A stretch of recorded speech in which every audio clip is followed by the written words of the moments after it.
유명하시니까 아마 다른 분들 여기 계신 분들 모든 분들 다 아십니다. 그리고 오늘 강의를 들으면은 조금 더 이런 분들이 우리 김누리 교수 같은 분들이 인정받고 그런 분들을 그 교육자로 훌륭한 교육자로 모시는 그런 사회가 빨리 됐으면 좋겠다 이런 생각입니다. 지금도 충분히 훌륭한 네, 선생님이십니다. 우리 모두 큰 박수로 김누리 선생을 모셔보겠습니다.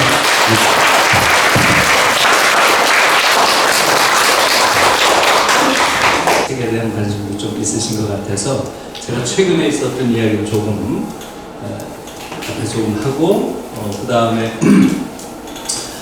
통일이 왜 중요한지 이런 통일에 관련된 얘기를 좀 할게요. 제가 최근에 이제 좀 강하게 주장한 것은 교육개혁이에요. 사실은 교육개혁이라고 저는 안 부르고 교육혁명이라고 하는데요. 사실은 지금까지 오랜 동안 교육개혁이라는 이름으로 이런저런 시도가 있었죠. 근데 모든 게 사실은 입시 제도를 조금 바꾸는 거였어요. 대부분이. 그건 교육개혁이 아니다. 그래서 그런 형태로는 한국 교육은 되질 않고 대학 입시를 없애야 된다라는 게 제 주장이에요. 이제 사실은 대학 입시를 없앤다는 데 대해서 우리 한국 국민들이 대부분 생각해 본 적이 잘 없잖아요. 그죠? 시험이 없어지면 어떻게 되나.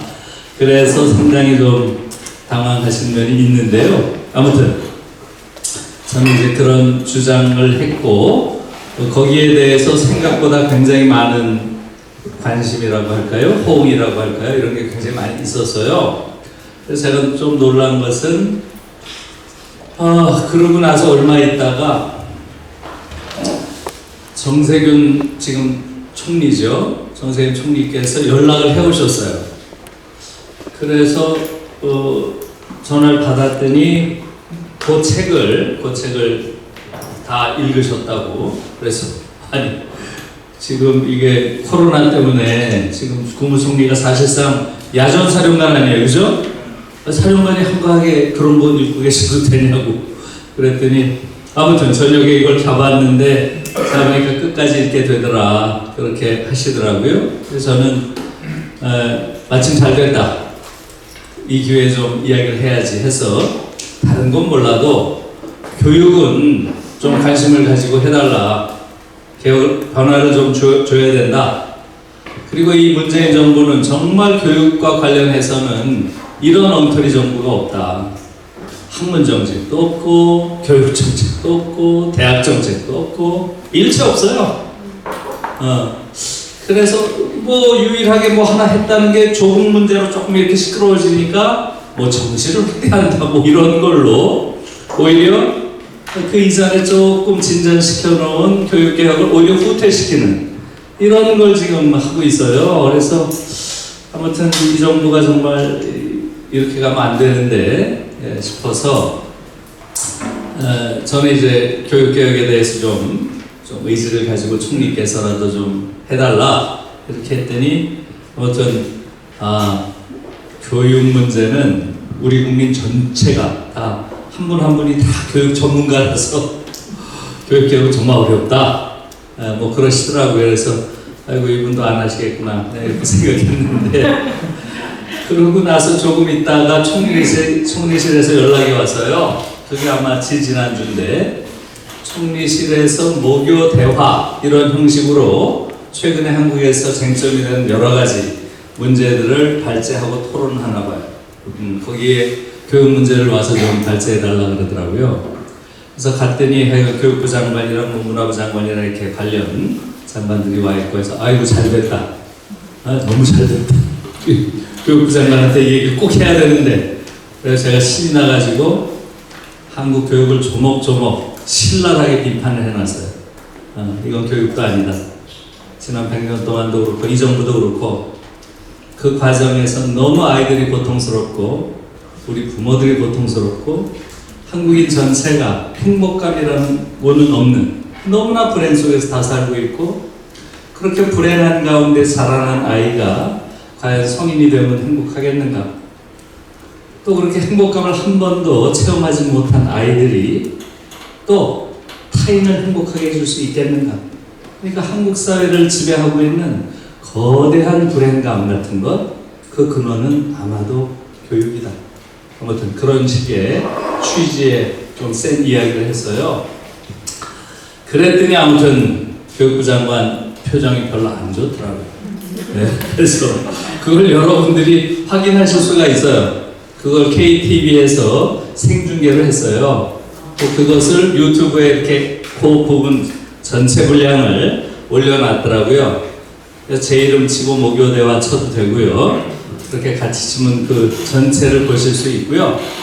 또 그걸 재밌다고 느꼈는지 누가 좀 하이라이트, 제가 좀 세게 비판할 때 교육부 장관 표정이 썩 일그러지는 그런 장면을 이렇게 잡아가지고 또 재미나게 해놨더라고요. 네, 그래서 아마 그걸 한번 보셔도 좋을 거예요.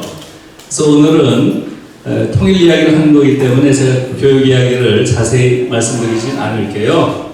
그러나 사실은 지난 100년 동안 저는 문재인 정부 들어서 특히 대한민국 100년이라는 말씀을 대통령이 많이 하셨죠. 그 이전에는 그런 말 잘 안 했는데 이 문재인 정부는 아무튼 1919년 임시정부를 통해서 대한민국이라는 국가가 임시정부이긴 하지만 성립이 됐고, 그래서 작년이 2019년이니까 대한민국이 100년이 됐다. 이걸 특별히 많이 강조하셨죠. 그래서 사실 저는 올해가 새 100년의 시작이잖아요. 그렇잖아요. 그래서 사실은 저는 이 정부가 대학개혁이나 교육개혁에 대한 큰 비전을 가지고 있는 줄 알았어요. 이 교육이라고 하는 것은 100년지 대계라고 하잖아요. 그렇죠? 그래서 사실은 이 정부가 이제 새 100년에 무언가 큰 교육과 관련된 개혁 프로그램을 내놓을지도 모르겠다 그런 생각을 했어요. 기대를. 근데 지금 6개월 지났는데 아무것도 안 내놓고 있잖아요. 제가 그 얘기도 했어요. 사실은 그러면 우리가 받은 교육 100년이라는 게 어떤 교육이냐? 저는 그것을 한마디로 이것은 반교육이다. 사실은 비교육도 아니고 반교육, 교육에 반하는 교육이다. 사실 어떻게 보면 이 교육은 안 받느니 못하다. 좀 센 표현이죠? 그래도 교육이 뭘 하긴 했는데, 그죠?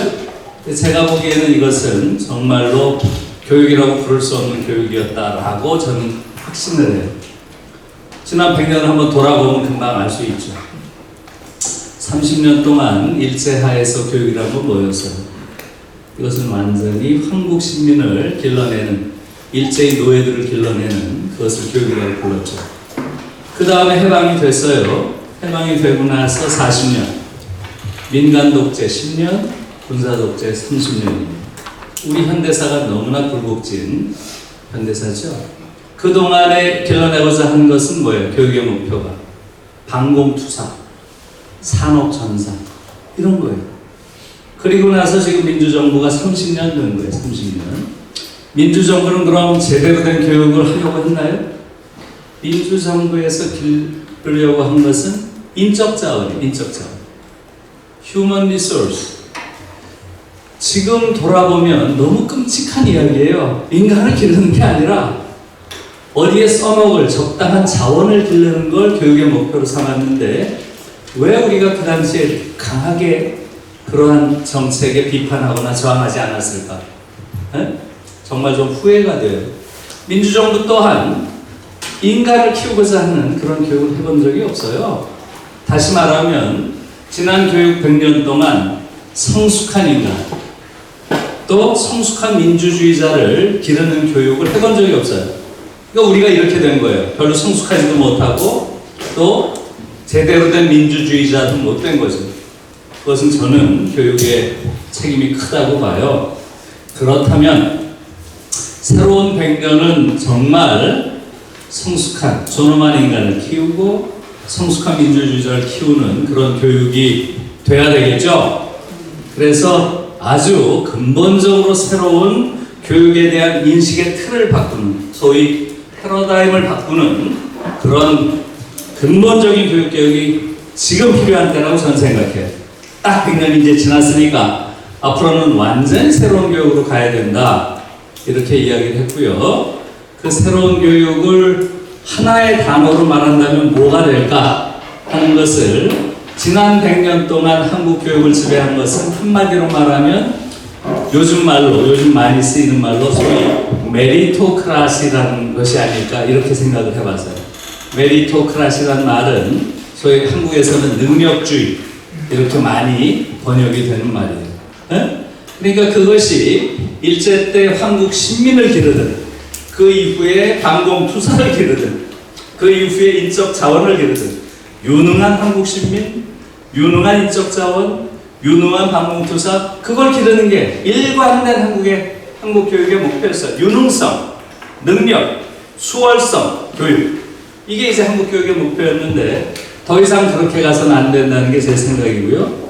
이제는 인간 하나하나의 존엄성을 중시하고 인간 하나하나의 개성과 소질을 끄집어내는 진짜 교육을 이제 해야 된다 하는 것을 저는 디그노크라시, 존엄성 교육 말하자면 수월성 교육을 100년 했다면 앞으로는 그렇게 경쟁시키지 말고 인간 하나하나를 존중하는 존엄성 교육으로 바꿔야 된다. 이렇게 주장을 해서요. 그러면 구체적으로 뭘 해야 됩니까? 구체적으로 할 것은 간단해요. 4가지만 하면 돼요. 4가지. 첫째, 대학 입시 철폐하면 돼요. 대학 입시. 둘째, 대학 서열 철폐하면 돼요. 셋째, 대학 등록금 없애면 돼요. 대학 등록금 폐지.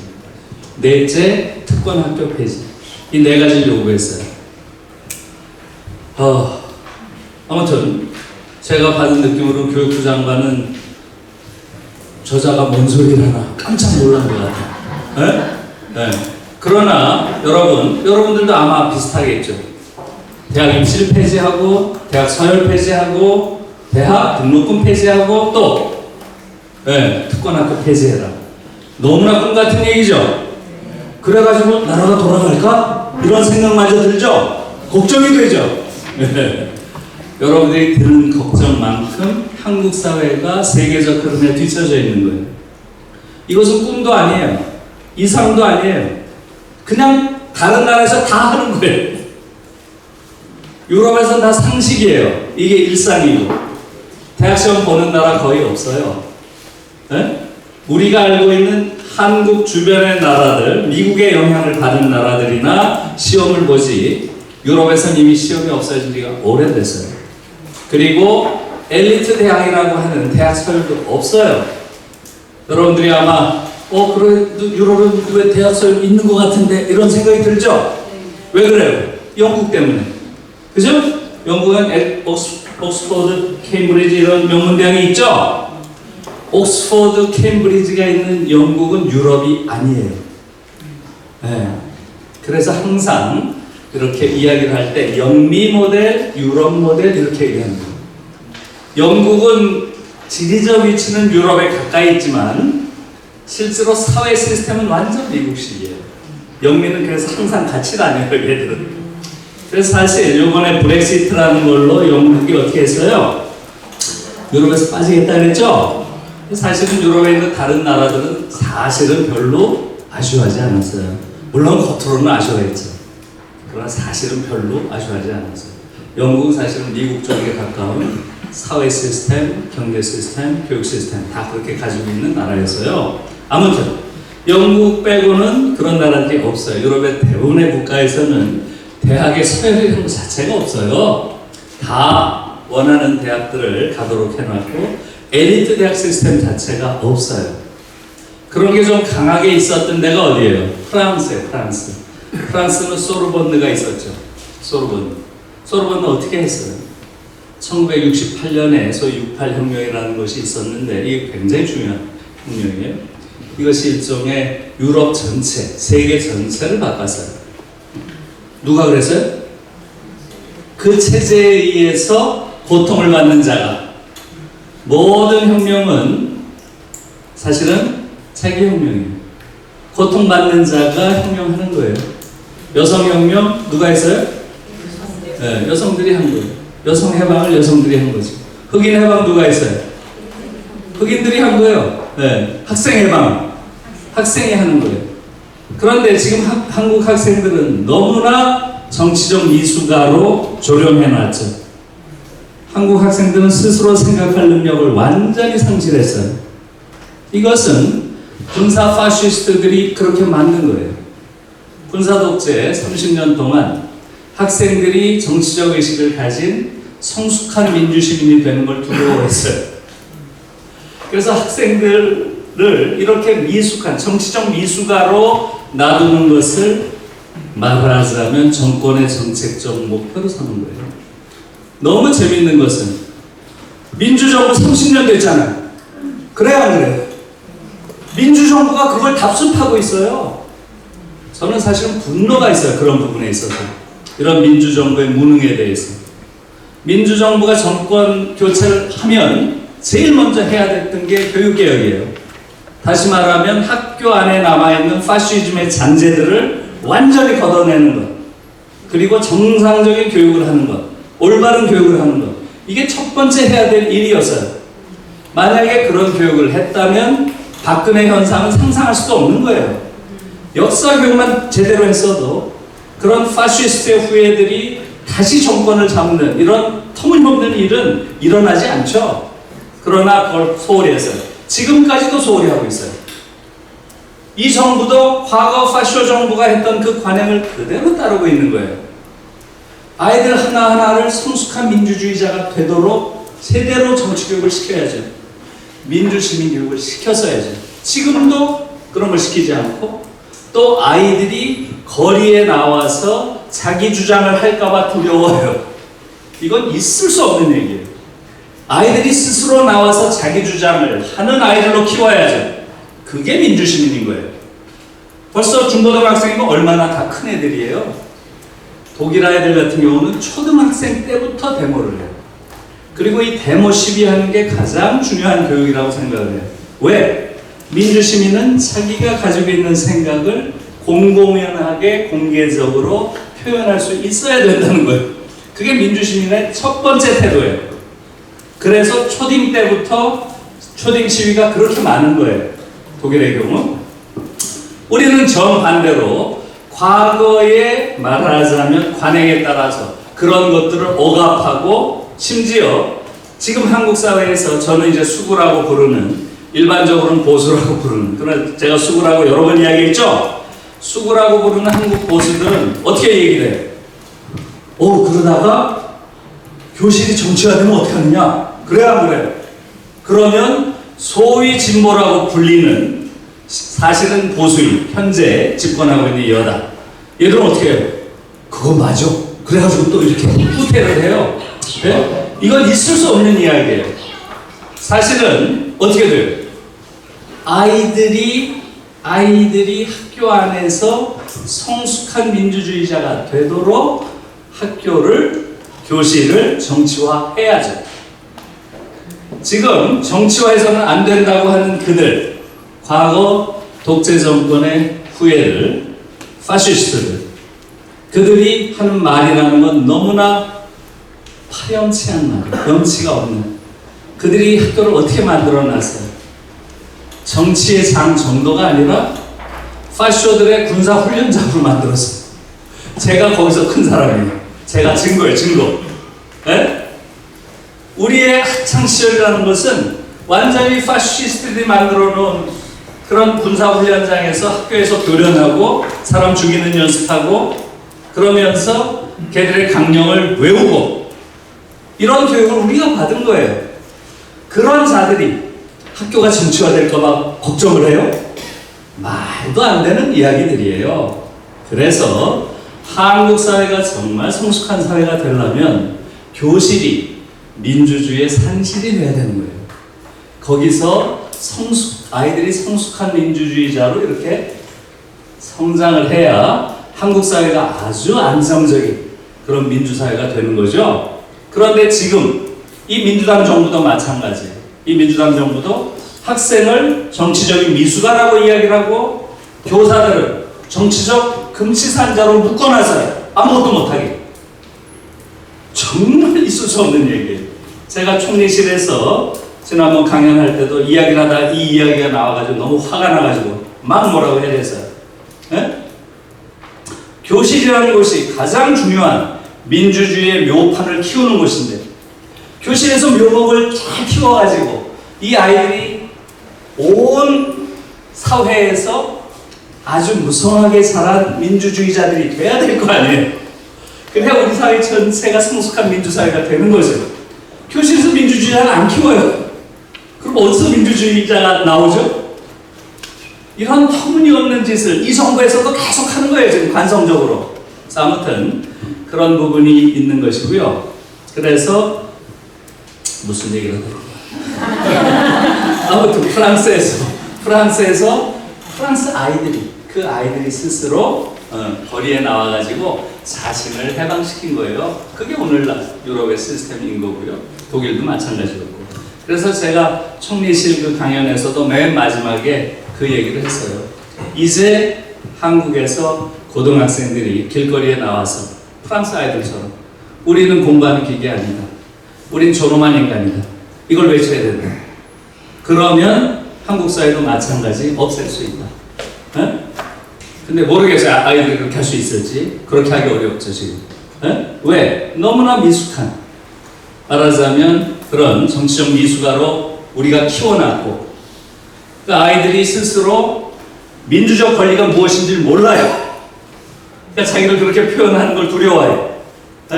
그래서 아무튼 그것도 긴 얘기인데 아무튼 그런 형태로 한국 사회가 변화해야죠. 그러다 보면 서서히 한국 사회 전체가 성숙한 민주사회가 되겠죠. 그래서 지금 말씀드린 대로 그 네 가지가 굉장히 중요한 것이고요. 예, 말하자면 첫 번째, 대학 입시를 폐지하는 것. 이것은 유럽에서는 대부분 다 폐지하고 있고요. 한국에서 대학 입시를 폐지하면 한국이라는 나라는 제 추측으로는 전 세계에서 가장 멋진 나라가 돼요. 저는 그렇게 생각해요.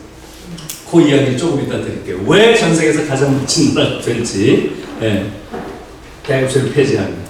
두 번째, 엘리트 대학 이야기는 지금 했죠. 우리처럼 이렇게 엘리트 대학 시스템을 가진 것은 완전히 미국식. 이건 미국화의 한 양상이에요. 미국은 완전히 엘리트 대학 시스템으로 되어 있죠. 하버드, 예일, 스탠퍼드, 프린스턴 거의 서열이 있죠. 그리고 이 서열은 정확하게 뭐와 일치하는지 아세요? 정확하게 학비와 일치해요. 학비. 예, 하버드가 약 6만 5천 내외. 그 다음에 6만 3천, 5만 불 후반대 이렇게 쭉 내려와요. 정확하게 미국 대학의 서열과 학비는 일치합니다. 그리고 이것은 정확하게 미국식 정의와 일치하는 거예요. 미국식 정의와. 내 돈 가지고 내 아이를 좋은 교육을 시키는 것, 그게 뭐 잘못됐어요? 이게 미국식 정의예요. 모든 것을 내 돈 가지고 해결하는 거예요. 교육? 그것도 내가 교육 시장에서 구매하는 거죠. 미국식 제도는 모든 게 시장이에요. 모든 게 다. 시장이라는 말로 이야기가 돼요. 교육 시장. 거기서 내 돈 내고 내 아이를 위해서 좋은 교육을 시키는 거 잘못됐어요? 고등학교도 마찬가지예요. 사립고등학교도. 미국의 국공립 고등학교는 학교가 아니에요. 학교가. 거의 다 공치되어 있습니다. 네? 그리고 사립 학교들은 귀족학교죠. 그러니까 완전히 일종의 개토화된 국립학교와 귀족화된 사립학교가 딱 양분되어 있어요. 돈 있으면 뭐 억울하면 돈 가지고 좋은 사립학교 보내라 이거죠. 네? 대학도 똑같아요. 그게 미국식이에요. 요번에 우리가 배웠잖아요. 여러분 다 보셨잖아요. 코로나 걸렸어요. 좀 이상해. 병원 갔어요. 어떻게 해요? 미국에서? 네? 네. 그거 뭐라 그래요? 이렇게 검색하는 거. 검사하는 건 뭐라 그러죠? 검진하는 걸 뭐라 그래요? 키트라 그러나? 그거를 하나 해달라 그러면 어떻게 해요? 보험 있냐고 물어보겠죠? 보험 없는데요? 그럼 뭐예요? 400만 원. 이번에 맞죠? 보험 있어요? 그럼 얼마예요? 200만 원. 어떤 한 사람은 어떻게 됐어요? 너무 이상해가지고 갑자기 몸이 안 좋으니까 구급차를 잘못 부른 거죠. 구급차를 부르고 가서 응급실에서 해봤더니 키트에서 나온 거죠. 양성 반응이 나온 거죠. 그러니까 어떻게 됐어요? $35,000가 나온 거 아니에요? 방송에서 보셨어요? $35,000. 약 4천만 원. 예? 그게 미국식이에요. 공공의료가 없으니까 전부 다 내 돈 내고 살아 이거예요. 의료도 사고 또 학교 교육도 사고 이게 미국식이에요. 우리도 상당히 그런 부분이 미국식이 남아있어요. 우린 미국처럼 그렇게 끔찍하진 않죠. 여러분, 공공의료. 지금 우리는 공공의료만큼은 미국식이 아니었죠, 보니까. 국민들이 이번에 알았어요. 아, 미국식이 아니어서 너무 다행이다. 그래요, 안 그래요? 바로 그게 중요한 거예요. 한국은 전 세계에서 유례가 없는 총체적으로 미국화된 사회예요. 우리처럼 이렇게 총체적으로 미국화된 사회가 없어요. 제가 여러 다른 나라 사례들을 봐도 우리처럼 이렇게 전면적으로 완전히 나라 전체가 미국화된 나라가 없어요. 여러분 한번 생각해 보세요. 한국이 가지고 있는 모든 제도가 미국식이에요. 교육제도. 네? 보세요. 지금 이야기한 이거죠. 대학 엄청나게 비싸고 한국 대학은 지금 어느 정도 비싼지 아세요? 전 세계에서 가장 비싸요. 그건 모르셨죠? 네? 지금 한국 대학이 전 세계에서 4번째예요. 총량으로. 지금 미국이 제일 비싸고 그 다음에 영국, 캐나다, 한국이가 그래요. 그 중간이 호주일 수도 있어요. 전부 영어권 나라예요. 영어권. 총량으로 한국이 4번째인데 1인당 국민소득 대비는 1등이에요. 우리 1인당 국민소득이 있죠? 그거 대비해서 대학 등록금이 얼마냐? 이건 1등이에요. 근데 우리 국민들이 그걸 몰라요. 유럽 아이들은 한국에 오면 어떻게 대학을 다니는데 돈을 내냐고 깜짝 놀라서 물어봐요. 야, 대학을 다니는데 왜 돈을 내냐, 대학에? 어? 그리고 대학을 다니려면 나라에서 돈을 줘야지 왜 돈을 내냐? 독일은 지금 다 돈을 준단 말이에요. 생활비를 하라고. 지금 1인당 월 100만 원에서 115만 원 정도 줘요. 주마다 조금씩 달라요. 그 정도면 한 달 쓸 수 있어요. 지금 대부분의 유럽 국가들은 다 생활비조로 대학생들에게 돈을 줘요. 지금 우리나라 무지하게 잘 사는 나라가 됐어요. 지금 요번에 OECD에서 GDP 조사한 거 보니까 한국이 몇 위예요? 지지난주에 나왔죠? 공식 발표가 몇 위예요? 예, 10위예요. 10위. 굉장히 높아진 거죠. 12위, 12위, 지금 이제 10위가 됐어요. 무지하게 잘 사는 나라예요, 한국은. 그런데 전 세계에서 지금 대학 등록금 가장 비싼 거예요. 네? 지금 이런 부분들, 지금 말씀드린 대로 대학 제도 하나만 봐도 대학을 들어가기 위해서 그래요. 그 다음에 엘리트 대학이 있다. 우리 그대로 있죠? 스카이 뭐 어쩌고 저쩌고 쫙 있어요. 미국이랑 똑같아요. 그대로 배운 거예요. 어마어마한 등록금을 낸다. 무지무지하게 비싼. 세계에서 가장 비싼 거예요, 지금 한국 등록금이. 그것도 대부분이 몰라요, 국민들이. 네? 완전 미국식인 거예요. 제가 그래서 독일 가서 너무 충격을 받은 거예요. 저는 독일 대학이 학비가 없다는 건 알았는데 생활비 주는 거 몰랐어요. 생활비 주는 거. 그래가지고 제가 독일에 가려고 막 이렇게 하는데 대학 들어가기 위해서는 몇 가지 서류를 내는데요. 하면 내가 읽어보니까 나는 독일에 가면 내 생활비는 내가 알아서 하겠다. 이거예요, 결국은. 그 말이. 그래가지고 아니 이런 어처구니 없는 그런 선언이 어디 있어요? 아니 내 생활은 내가 알아서 하지. 우리 생활을 누가 대신 해준 적 있어요, 우리는? 지금 한국 사람은 요번에 혁명적인 경험을 한 거예요. 지난 한두 달 동안. 국가가 돈 주는 걸 처음 받아봤잖아요. 그래, 안 그래요? 야, 국가가 돈을 다 주네? 그래, 안 그래요? 이건 코로나가 우리한테 준 정말 혁명적인 경험이에요. 그게 원래 국가가 하는 일이에요. 한국은 그걸 처음 한 거예요, 지금. 왜? 국가가 국가 역할을 못 한 거죠. 지금 70년 동안. 국가 역할을 처음 한 거예요, 사실은. 네? 그걸 국민들이 지금 처음 받아보고 너무 놀란 거예요. 사실은 유럽에 가면 가장 놀라는 게 온 천지에서 자꾸 돈을 주는 거예요. 근데 우리 받아본 적이 없잖아. 왜 이렇게 돈을 주나? 그게 복지국가인 거예요. 그런 부분들을 우리 지금 몰라요. 한 번도 그런 체험을 안 해봐서. 네? 그런 부분들에 대한 말하자면 지식 같은 게 좀 필요한 거예요. 지금 예를 든 것처럼 지금 예를 들었죠? 자, 경쟁해서 아주 살인적인 경쟁을 통한 대학 입시 첫 번째 미국이랑 똑같아요. 두 번째 뭐라 그랬어요? 대학 서열 체제, 소위 엘리트 대학이 있고 어쩌고 저쩌고. 유럽은 거의 없어요. 다 오래된 대학은 있죠. 하이델베르크 대학, 아이고 오래된 대학, 전통 있는 대학이에요. 유명한 대학이에요. 그게 좋은 대학이 전혀 아니에요. 사실은 그런 평가하면 하이델베르크 대학 같은 경우 제일 바닥이에요. 예를 들면. 그러니까 그런 우리처럼 어느 대학을 나왔다는 걸로 평생 우려먹는 이런 터무니없는 그러한 상황은 없다는 얘기죠. 그 다음에 또 뭘 얘기했어요? 대학 등록금, 엘리트 교육 체제, 대학 입시 이런 거 다 미국식인 거예요. 우리는 그걸 모르죠. 세상이 다 그런 줄 알지. 또 어때요? 정치 제도를 보세요. 정치 제도 완전히 미국식인 거예요. 정치 제도도 왜 그래요? 미국은 지금 전 세계에서 유일하게 보수 양당제를 하는 나라예요. 전 세계에서 보수 양당제를 하는 나라가 어디 있어요?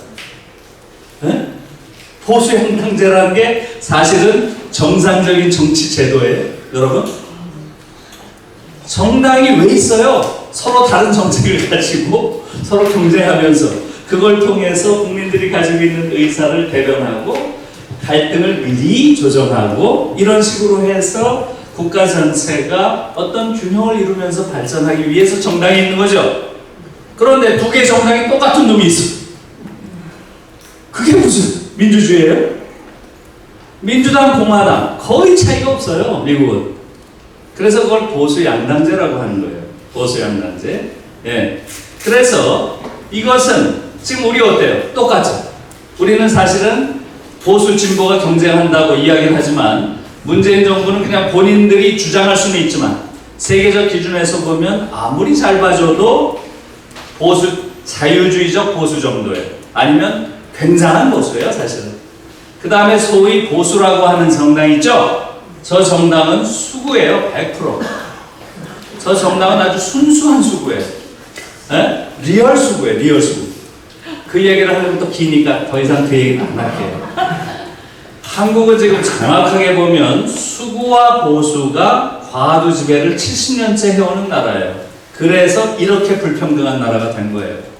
진보 정당이 사실상 발언권을 갖지 못한 정치 지형을 가지고 있어요. 미국이랑 똑같아요. 여러분, 대통령제 하는 나라가 몇 개나 되죠? 대통령제 하는 나라가 거의 없어요. 우리처럼 이렇게 조그만 나라에서 대통령제 한다는 건 사실은 터무니없는 거예요. 대통령제를 하는 나라는 큰 나라들이죠. 러시아라든가 미국이라든가. 예. 그러니까 이것도 미국식을 그대로 따라온 거예요. 대통령제 하는 나라 자체가 극소수예요. 그러니까 우리나라에서는 성공한 대통령이 불가능한 거예요. 왜냐하면 현대사회가 점점 더 복잡해지고 풀어야 될 현안들이 점점 더 다양해지고 그런 사태 속에서 한 개인에게 절대 권력을 부여해? 이것은 성공할 수가 없는 제도인 거예요.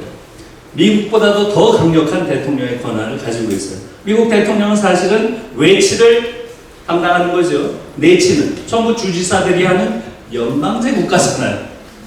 네? 그러나 우리는 내외치를 다 해요. 그러니까 한 대통령에게 전해지는 그런 책임과 압박이 너무나 큰 거죠. 이런 것들이 다른 거예요. 그러나 우리는 지금 미국이랑 똑같이 보수양당제, 사실은 보수양당제보다 더 나쁜 거죠. 보수수구 과도지배니까. 네? 그것과 대통령제 그대로 하고 있는 거예요. 또 여러분 생각해 보세요.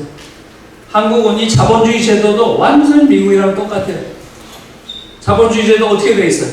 시장 경제하고 있죠? 어떤 시장 경제를 하고 있어요? 한국은 자유시장 경제. 자유시장 경제. 여러분 자유시장 경제가 뭔지 아세요? 자유시장 경제? 자유시장 경제 어때요? 들어보면 좋은 것 같아요? 안 좋은 것 같아요? 뭐 좋아 보이죠? 자유니까 그죠? 뭐가보다 낫잖아요, 그죠? 그런데 전 세계 자유시장 경제를 하는 나라는 사실상 미국, 한국 정도예요. 왜? 자유시장 경제라는 것은 인간을 잡아먹는 경제 시스템이에요.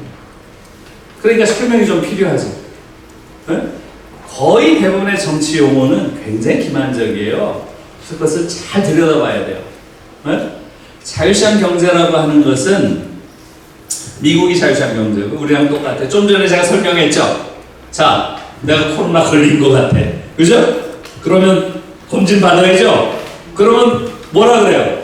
자유시장 경제에서는 야, 가서 네가 시장 가서 의료 서비스를 돈 주고 사. 이게 자유시장 경제. 쉽게 말하면 모든 것들을 다 시장에서 돈 주고 사라는 거예요. 의료도 마찬가지고 교육 똑같죠. 좋은 교육 받고 싶어? 그래. 등록금 비싼데 들어가. 귀족 학교 들어가고 하버드 예일 들어가면 되잖아. 7천만 원 이거예요. 그 돈 내고 들어가면 돼요. 네? 모든 것을 시장에서 돈 내고 사라고 하는 게 자유시장 경제. 네? 말하자면 사회의 공익성, 공공성이라는 게 부재한 사회를 자유시장 경제라고 하는 거예요. 한국은 지금 이런 자유시장 경제를 지지한다는 자가 여의도에 300명이 지금 있죠? 새로운 국회가 구성됐죠? 그 중에 지난번 국회까지는 295명이 있었는데 지금 국회 바뀌었죠? 지금은 294명이 됐어요. 294명이 6명 빼고 죄다예요. 네? 전원이 자유시장 경제를 지지하는 자들이 앉아있어요. 그러면 자유시장 경제가 뭔지를 좀 알아야죠. 제가 지금 옆으로 좀 빠지고 있죠. 그러나 중요한 거니까 그 얘기까지 할게요. 자유시장 경제라는 게 뭐예요? 여러분 알다시피 지난 20세기 내내 어떻게 했어요? 말하자면 자본주의 시장경제랑 사회주의 계획경제라고 한 게 경쟁을 했죠. 체제 경쟁을 했어요. 거대한 그런 경쟁이 있었죠. 시스템 경쟁이 있었던 거예요. 거의 70년, 80년 했잖아요. 그 과정에서 결판이 나왔죠. 1990년에 동유럽 사회주의 국가들이 줄줄이 무너졌어요. 그렇죠? 그럼 우리가 알잖아요. 그러면 이것은 승부가 났다고 볼 수 있죠. 그죠? 자본주의 시장경제와 사회주의 계획경제의 경쟁은 역사적 판결이 난 거예요. 그렇죠? 어떻게 났어요? 자본주의 시장경제가 더 우수하다. 이렇게 된 거지. 뭐가 우수해요? 인간의 욕망을 더 효과적으로 잘 충족시켜준다. 이게 결판이 난 거예요. 써보니까 사회주의 계획경제가 대단히 비효율적이에요. 이게 인간의 욕망을 아주 효과적으로 잘 충족을 못 시켜요. 자본주의보다. 그게 결판이 나는 거예요. 그러다 보니까 생산력 차이로 이게 딱 드러난 거예요. 네? 그래서 경쟁이 끝난 거예요.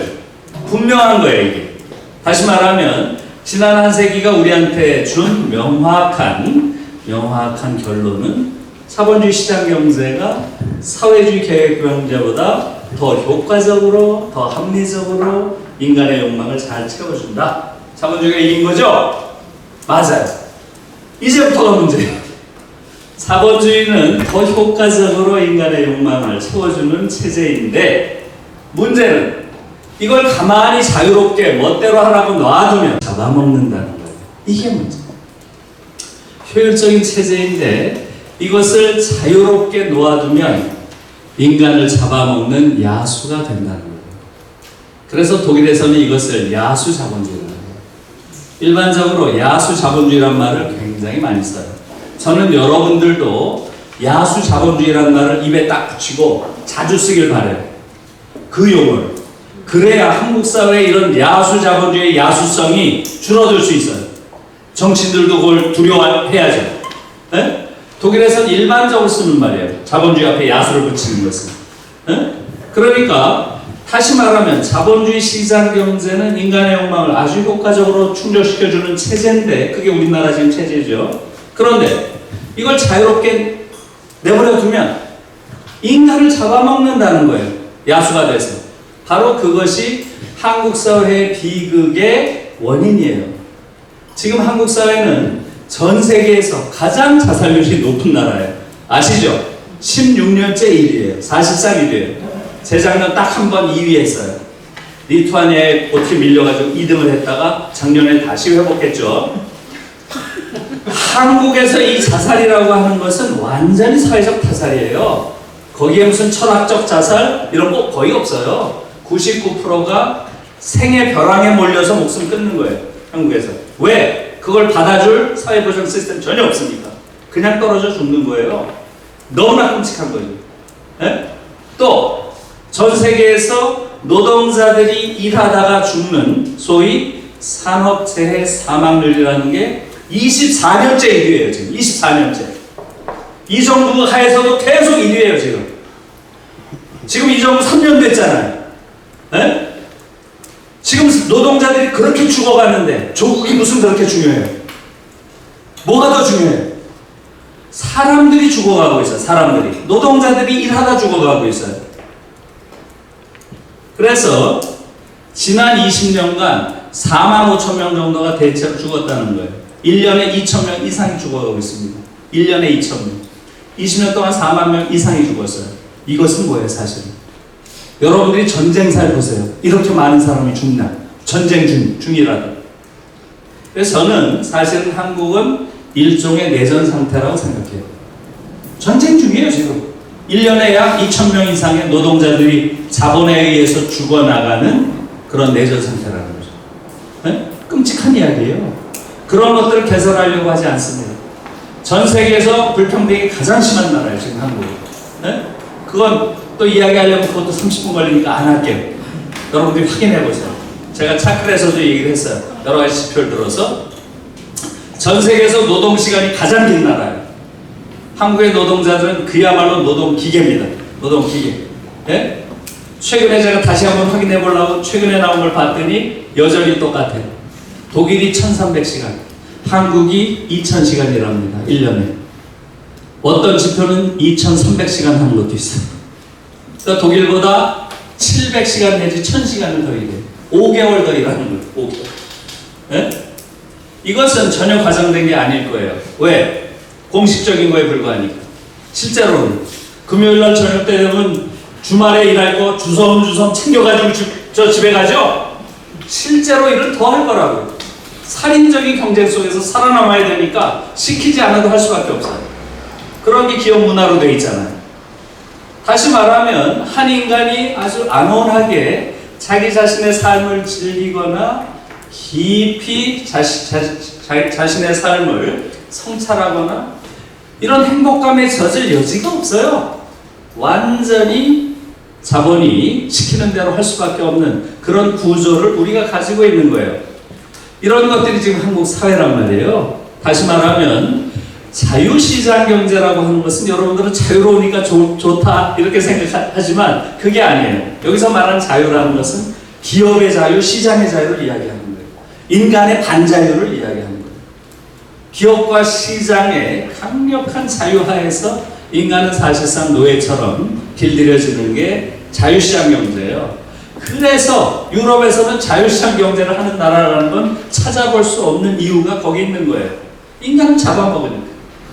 네? 뭐 잡아먹는다는 게 뭐겠어요? 바로 두 가지예요. 뭐겠어요? 바로 실업과 불평등. 실업과 불평등. 이 자본주의라는 건 기본적으로 아주 효과적으로 인간의 욕망을 충족시켜주긴 하지만 가만히 내깔려 두면은 어마어마한 실업을 내장하고 있는 체제라는 거예요. 경제학자들은 대체로 어떻게 얘기를 해요? 대체로 5% 내외의 실업을 상시적으로 내장하고 있는 체제 이렇게 이야기를 하죠. 다시 말하면 실업 문제라고 하는 것은 뭐라는 거예요? 자본주의라는 비교적 효율적인 경제 시스템을 사용하기 위한, 운영하기 위한 일종의 비용 혹은 일종의 대가 이렇게 생각을 해야 되는 거죠. 이 체제가 굉장히 아주 효율적이야. 그런데 내부적으로는 실업이라고 하는 치명적인 문제를 안고 있어요. 그럼 실업이 누구 문제예요? 개인의 문제예요? 시스템의 문제예요?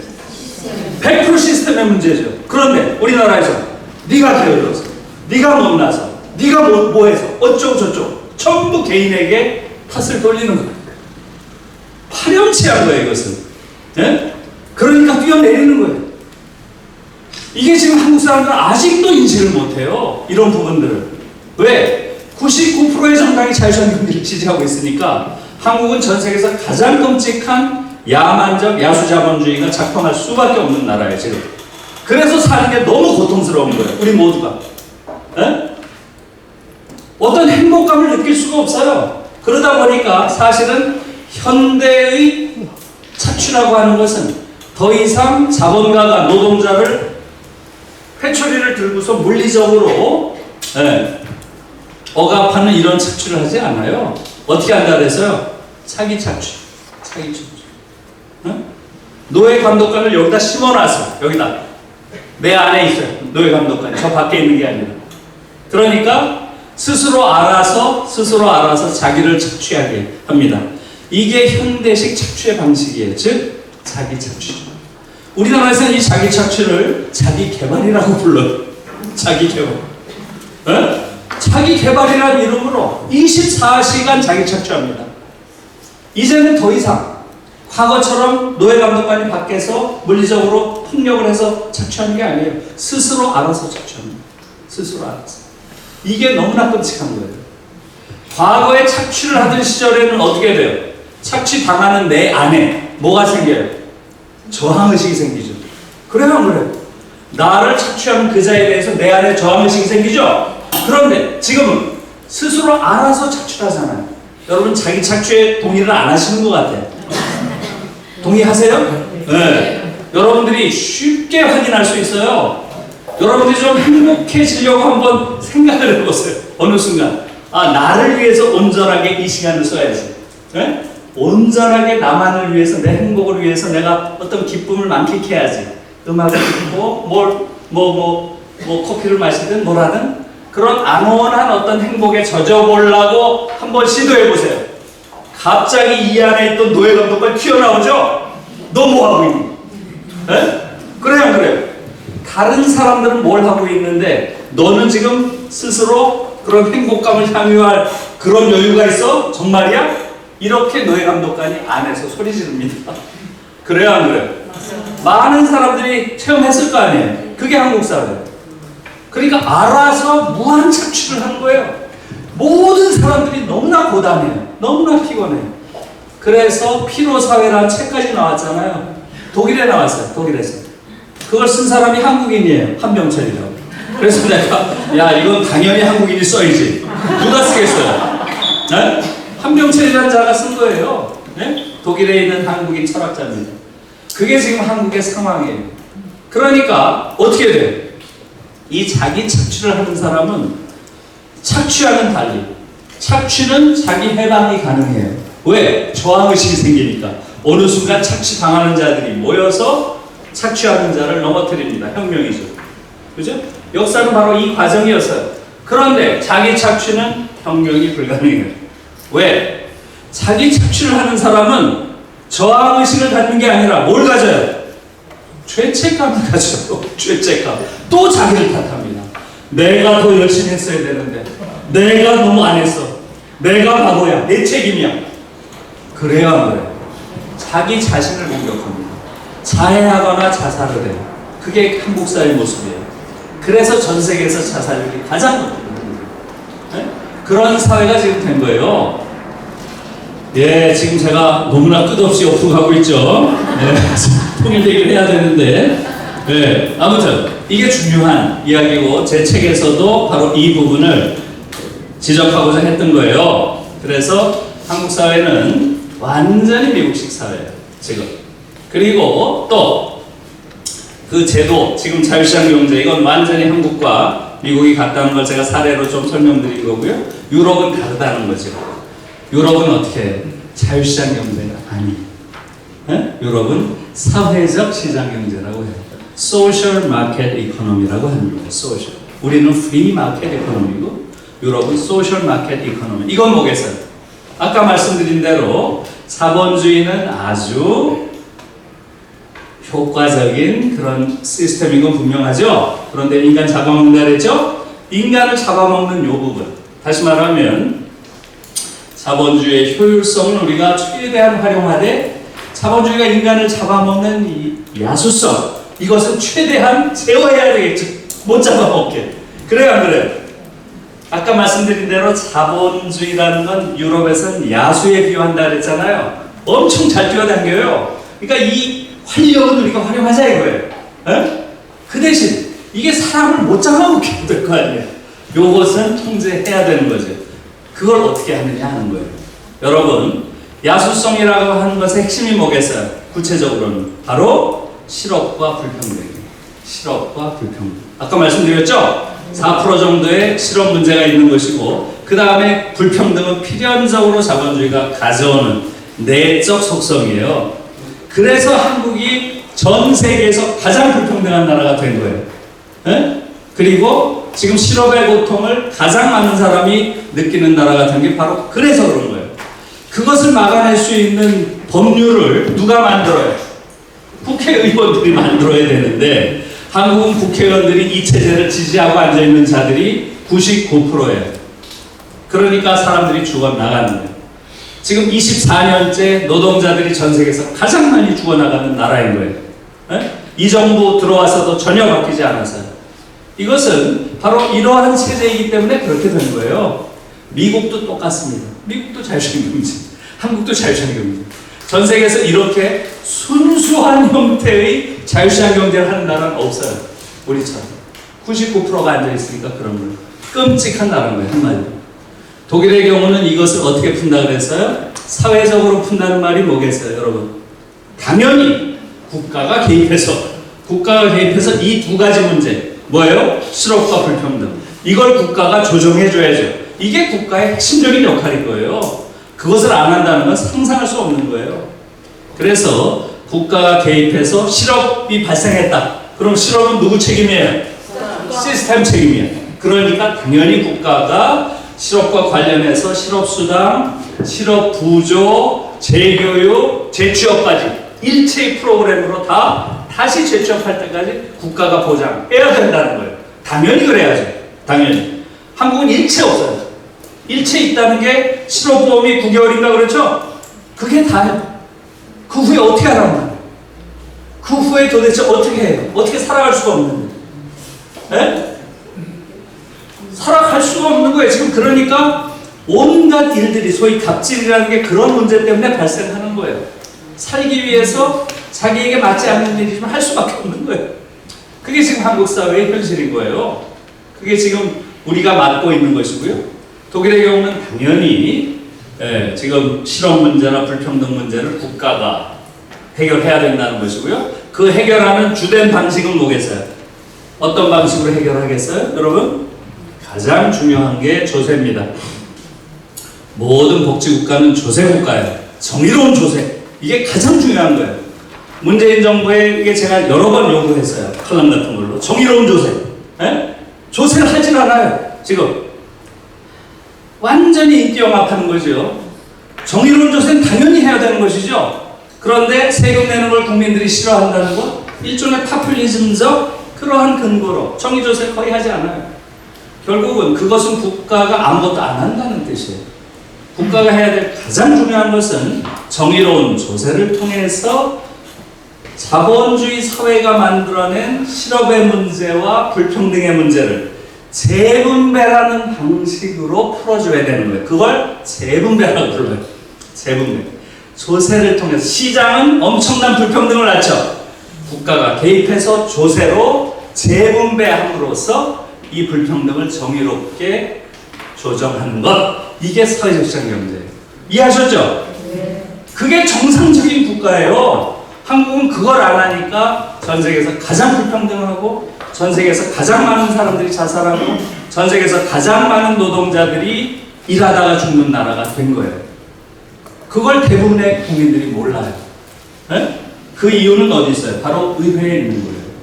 의회 99%가 자유시장 경제 지지하는 자들이니까 노동자를 보호하려는 그런 법률을 만들질 않아요. 만드는 신용만 하는 거예요. 이것은 숙명이 아니에요. 정치권이 바뀌면 당연히 제일 먼저 해야 될 게 기업살인법을 만드는 거예요. 기업살인법. 산업재해 사망? 이건 완전히 그야말로 거짓말이에요. 그게 무슨 산업재해예요? 기업살인이지. 정확한 언어를 주는 게 가장 중요해요. 그게 무슨 재해예요? 기업에서 비용을 아끼기 위해서 인간의 목숨을 죽인 거죠. 간접살인이지. 에? 제대로 인간의 생명을 보호하고자 했으면 안 죽어요. 대부분의 경우. 그래서 이것은 실제로 영국이 사례를 보여줬어요. 영국은 한 8년 전에 기업살인법이라는, 거기도 산업재해보상법을 이름을 바꿨어요. 기업살인법. 왜? 기업살인이니까. 그러니까 그 사태에 가장 정확한, 정직한 그 이름을 딱 부여한 거예요. 기업살인법으로 이름을 바꾸면서 그런 기업가들에게 엄단한, 중대한 책임을 묻는 아주 엄격한 법률로 바꿔버렸어요. 그리고 나서 어떻게 됐겠어요? 지금 8년 됐어요. 영국이 유럽 전체에서 기업살인이 가장 높은 나라였어요. 악명이 높았어요. 악명이. 지금 어떻게 됐겠어요? 영국이 지금 유럽에서 가장 낮습니다. 가장 제일 낮아, 제일 좋은 나라가 됐어요. 기업살인법을 만들고 나서. 작년에 제가 보니까 한국과 영국의 기업살인 비율이 어느 정도 될 것 같아요? 한국과 영국 비교하면 20대 1이었어요. 한국 20배 높아요. 20배. 상상할 수 없는 얘기죠? 제가 지난주에 또 나왔더라고요. 지난주에 가장 최근 지표가. 몇 배나 될 것 같아요? 혹시 본 사람 있어요? 25배. 더 늘었어. 영국의 25배 지금. 전 세계에서 압도적으로 높은 거예요. 이것은 우리가 너무나 나쁜 정치를 가지고 있어서 이렇게 된 거예요. 너무나 나쁜 정치. 그게 바로 자유시장 경제의 낙원을 만든 거예요. 다시 말하면 야수 자본주의가 마음대로 활개치면서 인간을 다 잡아먹도록 방치하고 있는 거예요. 정치가. 그래서 이렇게 된 거예요. 이 부분은 용서할 수 없어요, 사실은. 그런데 국민들이 지금 말한 대로 미국처럼 보수 정당만 2개가 지금 있고 우리는 그거보다 더 나쁘죠. 수구와 보수 2개의 정당이 지금까지 오고 있으니까 이걸 바꿀 방법이 없는 거예요. 지금 정의당이라는 정당이 6석 얻었잖아요. 6석. 그러니까 이걸 대체할 수 있는 어떤 정당이 없는 거예요. 지금 상황 자체가. 그래서 이런 문제가 생긴 거죠. 자유시장 경제 이해하셨죠? 네. 그래서 이런 것들이 지금 한국의 상황이고요. 말씀이 나온 길에 어느 정도 우리가 나쁜지 국제적인 기준 속에서 그 한 말씀만 더 드리면 한국은 전 세계에서 가장 보수적인 정치 지형을 가진 나라예요. 우리보다 더 보수적인 정치 지형을 가진 나라는 전 세계에 없어요. 제가 아는 한. 가장 보수적인 게 사실은 미국인데, 그래서 우리는 뭐라 그래요? 우리는 대부분의 사람들이 미국은 우리가 추구해야 될 어떤 대상이고, 그죠? 우리 선망의 대상이죠? 우리도 언제 미국같이 되나? 다 그런 거 아니에요? 그렇죠? 그런데 사실은 그건 우리만 선망의 대상이에요. 유럽 사람들은 절대로 미국같이 돼서는 안 된다고 생각하고 있는 거예요. 미국같이 된다는 것은 지옥으로의 행진이라고 많이 불러요. 지옥으로의 행진. 근데 한국 사람에게는 미국이 속망의 대상이었어요. 이제 한국 사람들이 깨닫기 시작한 거예요. 그게 바로 저는 코로나가 준 가장 큰 선물이에요. 미국을 이제 알았어요. 제가 아무리 이런 소리라고 돌아다녀도 사람들이 안 믿어요. 그러다 코로나가 확실하게 보여줬죠. 미국의 민낯을. 그래야 안 그래요? 네. 이제 우리가 깨달은 거예요. 굉장히 중요한 거예요. 한국인들은 지금 말씀드린 대로 미국과 똑같은 제도. 이건 제가 하루 종일 얘기해야 돼요. 모든 게 똑같으니까. 그 중에 하나 달랐던 게 바로 뭐예요? 요번 코로나가 보여준 거죠. 공공의료. 요거 하나가 달랐던 거예요. 이건 어떻게 달랐겠어요? 이것도 재밌는 거예요. 이것은 왜 요 공공의료만 달랐을까? 왜 그렇겠어요? 요것은 바로 남북 관계 때문에 이렇게 된 거예요. 우리의 아주 특수한 관계.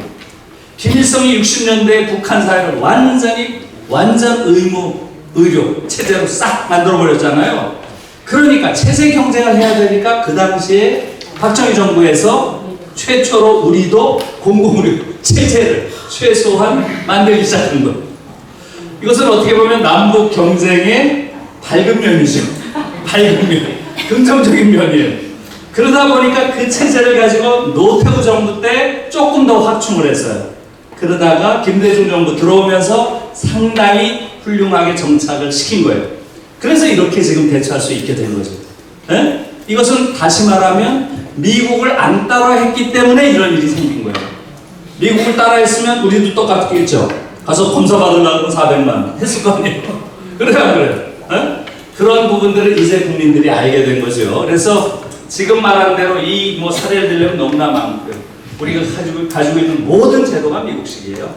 의료제도만 빼고 이건 특수성 때문에 그렇게 됐다는 거고요. 이거보다 더 무시무시한 건 뭔지 아세요? 한국인이 가지고 있는 의식, 한국인의 의식, 이 안에 든 거, 이게 완전히 미국식이에요. 한국인들은 완전히 미국식으로 생각하고 느끼고 욕망하고 꿈꿔요. 난 그게 더 무서워요. 에? 여러분들이 한국인들이 꾸는 꿈들 거의 대부분이 물질주의적 꿈을 꿔요. 미국인들하고 똑같아요. 좋은 집을 갖는 거, 좋은 아파트 갖는 거, 좋은 차를 갖는 거, 좋은 물건을 갖는 거. 에? 전 세계에서 우리처럼 이렇게 물질주의의 세례를 깊게 받은 나라가 없어요. 이것도 68혁명이라는 게 한국에 안 들어와서 그래요. 68혁명 때 전 세계는 탈물질주의의 세례를 받았어요. 에? 자본주의가 생산해내는 이런 물질, 그것을 소비한다는 행위가 뭘 뜻하는지, 거기에 대한 생태주의적 상상력을 가져야 된다고 배웠어요. 그것을 전혀 배우지 못한 게 한국과 미국이에요. 미국은 그래도 일부 배웠어요. 일부 실험적인 저항을 했어요. 그게 히피들이에요. 히피들. 에? 자연으로 돌아가자 하는. 한국은 전혀 그 세례를 못 받았어요. 그래서 탈물질주의적 사유가 완전히 부재한 유일한 나라가 한국이에요. 제가 보기에. 한국인들은 아직 전혀 그게 없어요. 이 물질주의가 얼마나 위험한 것인지. 에? 말하자면 물질에 대한 탐욕이라고 하는 것이 인간을 얼마나 강팍하게 하고 황폐화시키는지 그런 데 대한 인식이 없어요. 그리고 심지어 소비하는 걸 미덕이라고 생각하는 나라잖아요. 에? 독일 아이들은 소비할 때 죄책감을 느껴요. 80% 이상이. 한국에서 소비할 때 죄책감 느낀 사람 본 적 있는 사람 한번 손 들어보세요. 우리는 소비해야 일자리가 생기고 경제가 발전하고 나라가 번성한다 이렇게 생각하잖아요. 완전히 물질주의의 세대에 갇혀있는 나라, 이런 나라가 없어요. 그러니까 우리나라는 정말 독특한 나라예요, 사실은. 근데 우리 스스로 객관적으로 본 적이 없어요. 이건 하나의 지금 사례를 든 거예요. 그래서 저는 그것을 영혼의 미국화라고 불러요. 영혼의 미국화. 다시 말하면 한국 사회는 우리가 가지고 있는 모든 제도가 다 미국화되어 있는 제도고, 또 우리가 가지고 있는 사유와 감성, 감수성, 욕망, 무의식까지도 미국화되어 있다. 즉 영혼이 미국화되어 있다. 다시 말하면 제도와 영혼이 다 미국화되어 있는 총체적으로 미국화된 사회가 한국이다. 이렇게 저는 주장을 해요. 제 논문에 총체적 미국화라는 그런 논문이 있어요. 관심 있으면 제가 보내놓을 테니까 여러분들 한번 읽어보세요. 네, 그래서 저는 총체적 미국화라는 개념으로 한국 사회를 분석을 했고요. 지금 한국에서 교육감을 하고 있는 서울에서 조희연 씨가 미국화를 많이 연구했어요. 조희연 씨는 과잉 미국화라는 개념을 썼어요. 근데 저는 과잉 미국화는 너무 약한 개념이에요. 한국에 적용하기에. 미국화는 많이 된 정도가 아니라 전면적으로 돼 있어요. 지금 한국 사회는. 그것이 이제 굉장히 중요한 부분이에요. 무슨 얘기를 하다 미국화 얘기가 나왔죠? 예. 지옥으로 예. 그래서 아무튼 교육 얘기하다 그랬죠? 이제 교육 얘기 끝낼게요. 통일 얘기를 해야 되니까. 그래서 아까 말씀드린 대로 뭘 한다 그랬어요? 대학 입시 철폐해야 되는 거, 대학 입시를 없애는 거 전혀 이게 이상한 게 아니라는 거예요. 심지어 우리가 지금 미국을 잘 따라하면 어떠냐 이렇게 생각할 수도 있잖아요. 그렇죠? 미국이 아주 괜찮은 나라고 그야말로 우리가 따라할 만한 가치가 있는 모델이라면 우리가 뭐 영혼의 미국화되면 어때요? 영혼만이 아니라 뭐 그냥 전면적으로 다 미국화되면 되죠. 근데 그렇지 않다라는 거죠. 좀 전에 얘기한 것처럼 미국이라는 사회는 인류가 만들어낸 아주 독특한 약탈적 자본주의 사회라는 거죠. 그건 이제 많은 사례들이 이미 보여주고 있죠. 또 더 중요한 것은 미국은 글로벌 스탠다드가 아니라는 게 문제예요. 아까 말씀드린 대로 미국 사회는 글로벌 스탠다드가 아니에요. 그래서 미국 사회를 항상 이야기할 때는 미국 예외주의라는 말을 하는 거예요. 미국 예외주의. American Exceptionalism. 이게 굉장히 중요한 개념이에요. 그래서 이 미국 예외주의라는 말은 제가 만든 말은 아니고요. 이것은 세무엘 립셋이라고 하는 미국에서 미국 정치학회 회장, 그 다음에 사회학회 회장, 이 두 개를 동시에 한 미국의 가장 주류 정치학자예요. 이 세무엘 립셋이. 그 사람이 쓴 책 제목이에요. American Exceptionalism. 한국에도 번역돼 있어요. 번역도 잘 돼 있어요. 꼭 권합니다. 이런 데 대해서 관심 있는 분들 한번 꼭 읽어보세요. 미국은 완전히 예외적인 국가예요. 우리가 그 예외적인 국가를 좀 따라오고 있는 거예요. 일정한 수준까지는 그 나라를 따라옴으로써 우리가 이룬 것도 있죠. 분명. 성취도 있죠. 그러나 수없이 많은 부작용들을 동시에 가져온 거예요. 그 중에 가장 큰 것이 뭐겠어요? 바로 무한 경쟁이라고 하는 거예요. 지금 한국 사회가 겪고 있는. 전 그게 그 문제를 지금 풀어야 된다고 생각해서 총리실 강연에서도 그 문제를 집중적으로 이야기를 했어요. 여러분들은 그렇게 잘 못 느끼겠지만 한국은 전 세계에서 가장 경쟁이 심한 나라예요. 그래서 저는 경쟁 지상주의라는 표현은 너무 약한 표현이다. 한국은 경쟁 절대주의 사회다. 그렇게 말을 만들어 봤어요. 경쟁 절대주의 사회. 경쟁이 모든 것에 기준이 되는 그런 사회가 되어버렸다는 거죠. 그래서 지금 말씀드린 대로 경쟁이라는 게 어느 정도 수준까지 그렇게 와 있는가 하는 이야기를 조금 말씀드리고 이제 이 이야기 끝낼게요.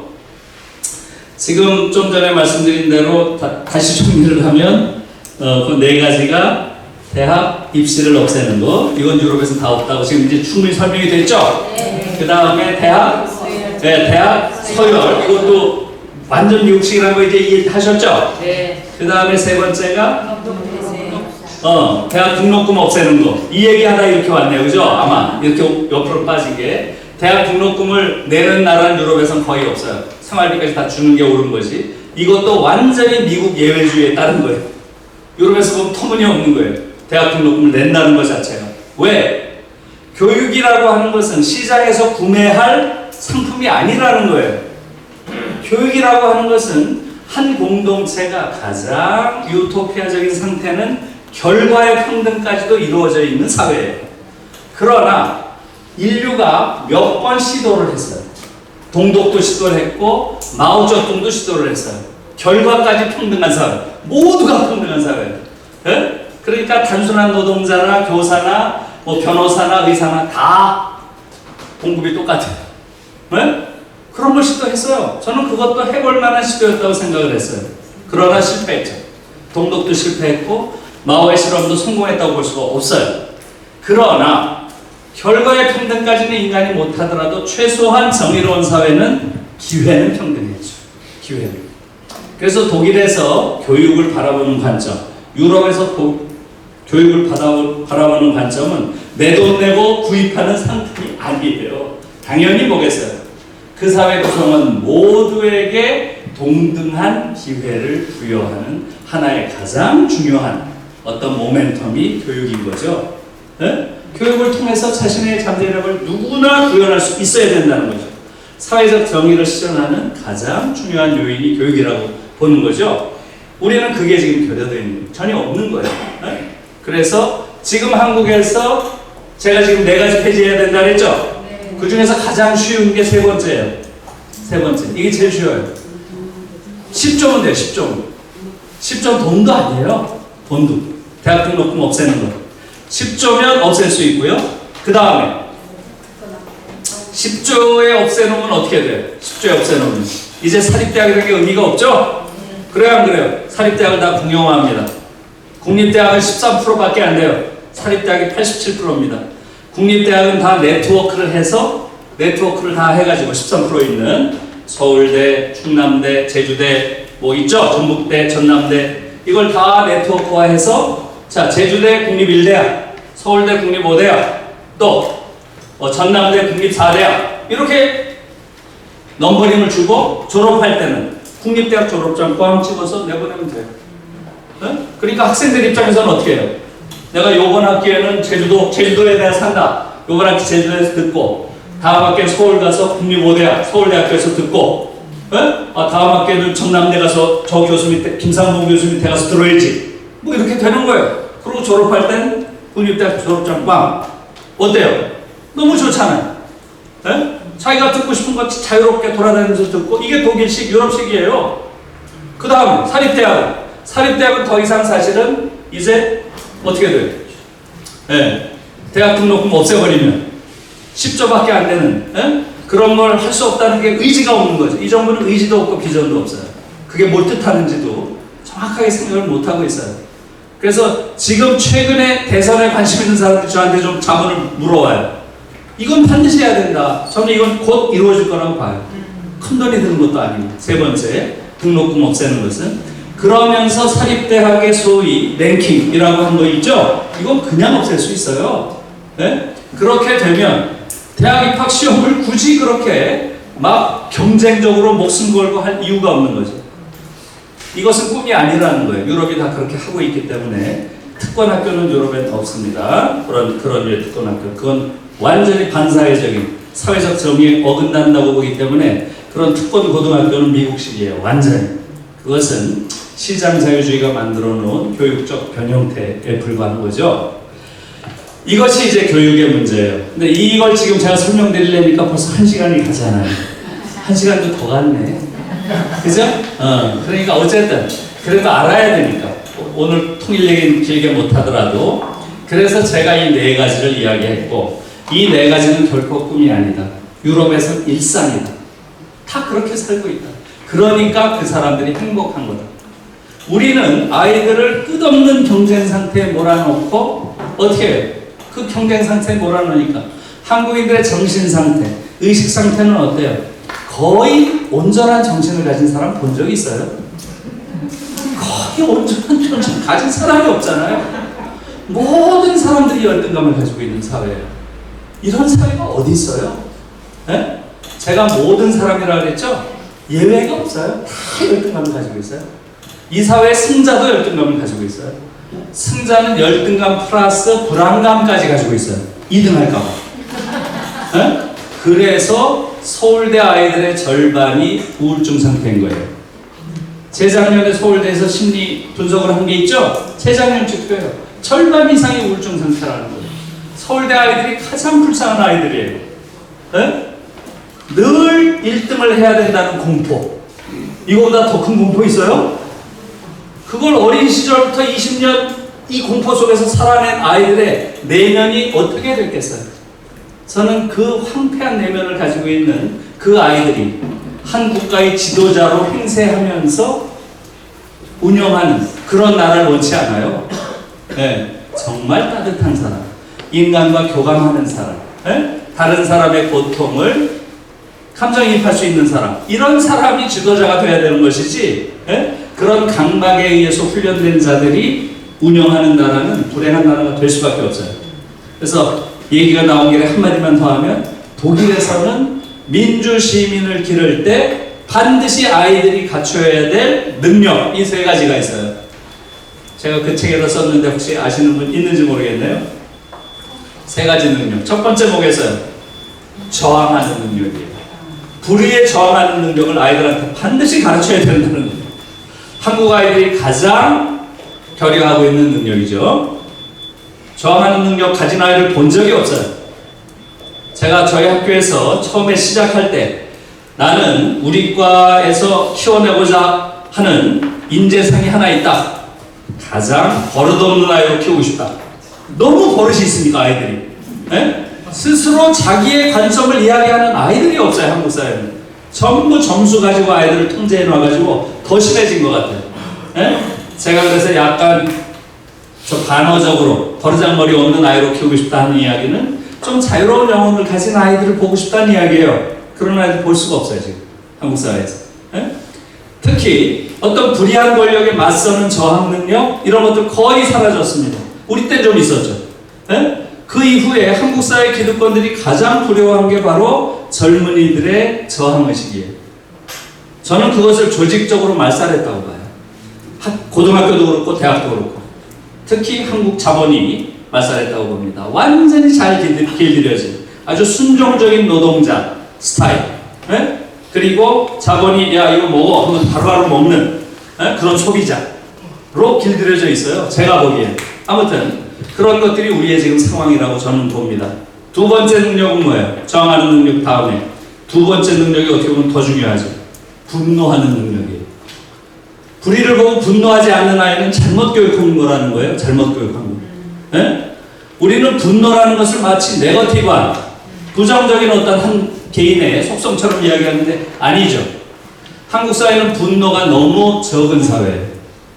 수없이 많은 불의들이 도처에 널려 있는데 거기에 분노하는 자는 너무나 적어요. 즉 이것은 너무나 약한 자아들로 이루어진 사회라는 거예요. 세 번째는 뭐예요? 세 번째 능력은 여러분들이 저 책 읽는 분도 읽진 않았네 끝까지. 예? 예. 세 번째 능력은 바로 뭐예요? 공감하는 능력이죠. 공감. 특히 약자의 고통과 억압에 공감하는 능력. 예? 약한 자들의 억압과 고통에 대해서 공감하는 능력이 있어야 된다는 거예요. 예? 그런데 이 세 가지를 독일에서 반드시 학교 교육에서 가르쳐야 될 민주 시민의 세 가지 특성이라고 봐요. 저항 능력, 다시 해볼까요? 뭐예요? 저항 능력, 분노하는 능력, 그다음에 공감하는 능력. 예? 한국에서는 이런 걸 안 가르치죠. 지식만 가르치죠. 지식만. 예? 그러니까 한국 사회가 이렇게 온 거죠. 자, 그래서 이제 살살 이 이야기는 정리를 할게요. 그래서 한국 사회는 지금 전 세계에서 좀 전에 뭐라 그랬어요? 가장 경쟁이 자심한 사회가 됐다 그랬죠? 예, 그것을 지금 여기에는 없네요. 제가 그냥 그 총리실에서 그걸 보여줬는데 말로 할게요. 시간이 없으니까 저기 있긴 한데 2017년에 KDI에서 한국, 중국, 일본, 미국 전 세계에서 가장 경쟁이 심하다고 하는 나라예요. 이게 그렇죠? 한국, 일본, 중국, 미국 이 네 나라의 대학생 1000명씩을 대상으로 설문조사를 했어요. 2017년 최근이에요. 네. 그래서 설문조사를 너무나 멋지게 했어요. 제가 보니까 세 가지 유형을 주고서 이렇게 물은 거예요. 당신들은 고등학교 시절을 어떻게 기억하는가? 이렇게 물은 거예요. 첫째, 사활을 건 전쟁터, 전장. 두 번째, 거래하는 시장. 세 번째, 함께하는 광장. 이렇게 물었어요. 아주 설문이 멋지죠? 그죠? 사활을 건 전장, 그 다음에 거래하는 시장, 그 다음에 함께하는 광장. 이렇게 세 개를 물었어요. 자, 이 네 나라 대학생들이 고등학교 시절을 어떻게 기억하겠어요? 충격적이에요. 충격적. 네, 한국은 어떻게 했어요? 한국 뭘로 기억하겠어요? 네, 전쟁터로 기억합니다. 80.8%. 전장이라고 기억하는 아이들이 80.8%예요. 네? 그 다음에 시장으로 기억하는 아이들은 뭐 6%인가 그렇고, 그 다음에 광장으로 기억하는 아이들이 한 10% 정도 돼요. 80.8%가 전쟁터로 기억을 해요. 그 다음에 미국과 중국이 거의 같아요. 40% 전쟁터로 기억하는 게. 네? 고등학교 전쟁터였다. 40%예요. 일본이 14%입니다. 일본이 또 특이해요. 일본은 아직도 공동체가 살아있는 거예요. 네? 광장으로 기억한다는 아이들이 75%예요. 일본이. 네? 그러니까 우리는 전 세계에서 가장 경쟁이 자심하다고 하는 이 네 나라 중에서도 가장 끔찍한 전쟁터에서 아이들이 살고 있는 나라인 거예요. 다시 말하면 그 아이들이 이 전쟁터에서 살아남기 위해서 어떻게 됐겠어요? 그 아이들의 학령기 12년, 16년 동안 어떤 인간이 됐겠어요? 더 이상 우리가 아이들을 그런 식으로 내몰아서는 안 돼요. 아이들을 전사로 내몰아서는 안 돼요. 네? 그러니까 아이들 자신이 옆에 있는 친구들을 다 적이나 경쟁자라고 생각하는 거예요. 그러니까 적과 경쟁자로 이루어진 사회 구성체가 과연 공동체가 될까요? 지금 한국 사회가 보여준 게 바로 그거예요. 이러한 결과들은 그대로 OECD에서 하는 지표들에 다 나타나 있어요. 아까 자살률만 1등이 아니에요. 아까 저 기업 살인율만 1등이 아닙니다. 또 뭐가 1등이에요? 네. 사회관계 지수라는 게 사회관계 지수. 다른 인간과 어떤 유형의 관계를 맺고 있는가. OECD에서 계속 보여줍니다. 네? 그러니까 사회가 완전히 파괴된 사회예요. 지금 아이들이 답한 것처럼 전쟁터예요, 전쟁터. 예? 이러한 사회가 계속돼서는 안 된다는 거예요, 저는. 그러니까 앞으로 교육은 근본적으로 바뀌어야 된다는 거죠. 제가 이런 근거를 대고서 교육을 바꿔야 된다고 이야기를 한 거예요. 그러면 원인을 알아야 되겠죠. 왜 한국이라는 사회는 전 세계에서 가장 극악한 경쟁 절대주의 사회가 됐을까? 그래야 안 그래요? 이유가 있겠죠. 우리가 본래 경쟁을 좋아하는 사람들입니까? 우리는 홍익인간 상부상조. 그래야 안 그래요? 우리는 사실은 당연히 다른 사람과 함께 협력하고 사이좋게 서로 도우면서 지내왔던 그런 사회예요. 왜 우리가 갑자기 이렇게 극악한 경쟁 사회가 됐어요? 네? 무독재하고 네. 무독재 입시제도 아주 중요한 말씀이죠. 여러분들 나름대로 여러 가지 이유를 댈 수 있겠죠. 네? 생각해보면 우리가 왜 이렇게 됐을까? 거기에 대한 성찰이 필요해요. 그 중에 이제 제 나름대로 한 3가지 정도 이유를 생각을 한 것은 이거예요. 여러분 생각해보세요. 첫 번째, 사상적인 이유예요. 지금 한국인들이 가지고 있는 보편적인 사상 자체가 경쟁이라는 것을 굉장히 자연스럽게 여기거나 심지어 긍정적으로 여기는 그런 사상이에요. 첫 번째가 뭐겠어요? 바로 일제 때 받은 교육이에요. 첫 번째. 일제 때 받은 교육의 영향이 지금까지 내려오고 있습니다. 근데 일제 때 이 세계를 보는 관점의 가장 중요한 관점이 뭐예요? 바로 소셜 다윈이즘이라는 거예요. 소셜 다윈이즘. 사회적 다윈주의라는 거예요. 그러니까 여러분 다윈주의 다 아시죠? 이 자연계의 질서라고 하는 것은 결국은 적자가 생존하고 승자가 약자를 지배하고 약육 강식의 세계고 승자가 독식하는 세계고 완전히 동물의 세계. 그렇죠? 이 동물의 세계의 원리 이것을 다윈이 적자 생존, 승자 독식 이런 말로 정의를 했죠. 이것을 허버트 스펜서라고 하는 영국의 사상가가 그것은 자연계에만 해당되는 게 아니야. 인간 세계도 똑같아. 이렇게 얘기하는 거예요. 인간 사회도 똑같다. 그래서 이걸 소셜 다윈이즘이라고 한 거예요. 어때요? 어때요? 그렇게 되니까.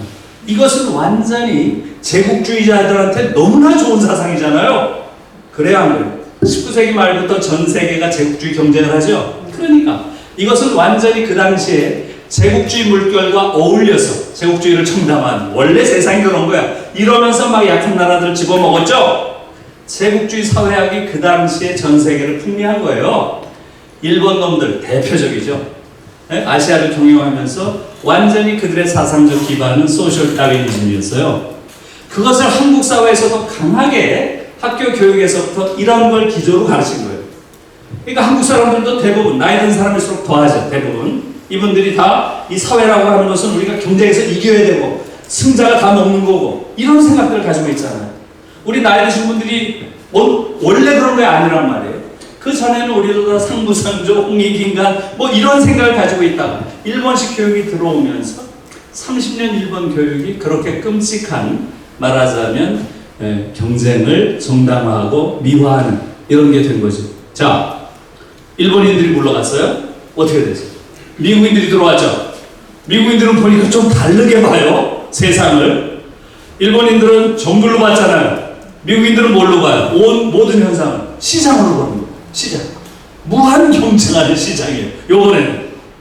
무한 경쟁하는 시장이라고 보는 아까 말씀드린 시장 자유주의 이데올로기가 완전히 한국을 풍미하게 된 거예요. 그러니까 보세요. 어떻게 된 거예요? 사회적 다윈이즘이라고 하는 이런 생물학적인 경쟁 절대주의와 시장 자유주의라고 하는 또 다른 경쟁주의가 이렇게 이렇게 결속을 하면서 그냥 굳어져 버린 거예요. 그러니까 어마어마한 경쟁을 정당화하는 이데올로기로 한국에서 새로운 게 탄생한 거죠. 저는 그것을 경쟁 절대주의라고 불러야 된다고 생각해요. 이렇게 경쟁이 미화되고 절대화되고 당연시되고 긍정적으로 평가된 나라는 어디에도 없어요. 경쟁이라고 기껏해야 필요하기죠. 어느 정도의 경쟁은 불가피하지. 그러나 없는 게 낫지. 이게 상식이잖아요. 그래요, 안 그래요? 그러나 한국에서는 이게 긍정적인 가치인 것처럼 이야기되고 있는 그런 상황이 된 거죠. 두 번째 이유는 뭐겠어요? 이것은 뭐 쉬운 얘기예요. 불평등한 나라일수록, 불평등한 사회일수록 경쟁은 강합니다. 이것은 사회학자들이 다 증명했어요. 많은 연구들이 이건 다 증명하고 있어요. 지금 한국 사회 어때요? 전 세계에서 가장 불평등한 사회가 되었어요. 그러니까 전 세계에서 가장 경쟁이 가열찬 그런 나라가 된 거예요. 세 번째 이유는 뭐겠어요? 이 세 번째 이유가 한국의 특수성을 잘 보여주는 거예요. 세 번째 이유.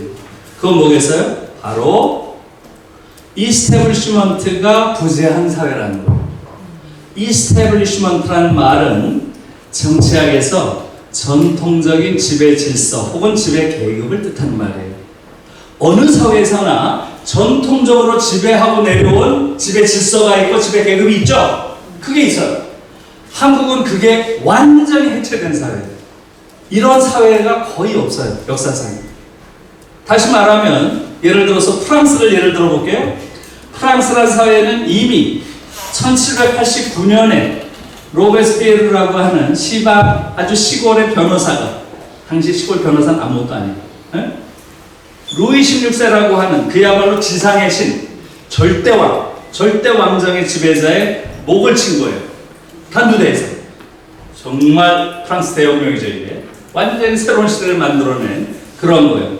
절대왕정을 완전히 붕괴시켰지만 지금 프랑스 사회를 지배하는 건 뭐예요? 여전히 정치적으로는 아니지만 여전히 프랑스 사회를 지배하는 가장 문화적인 지배적 경향은 과거 귀족들의 그 질서라는 거예요.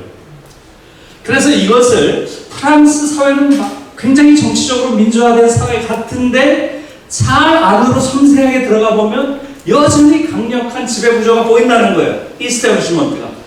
그것을 분석한 게 아주 세계적인 사회학자인 피에르 부르디에라고 하는 사람이 쓴 구별짓기예요. 한국에도 다 번역되어 있죠. 지금 두 권으로 나와 있죠. 구별짓기가. 그건 문화적 자본이 어떤 식으로 지배하는 거예요. 300년 전에 무너진 프랑스의 소위 앙슈앙내즈, 이것이 아직도 지배하는 거예요. 문화적 권력을.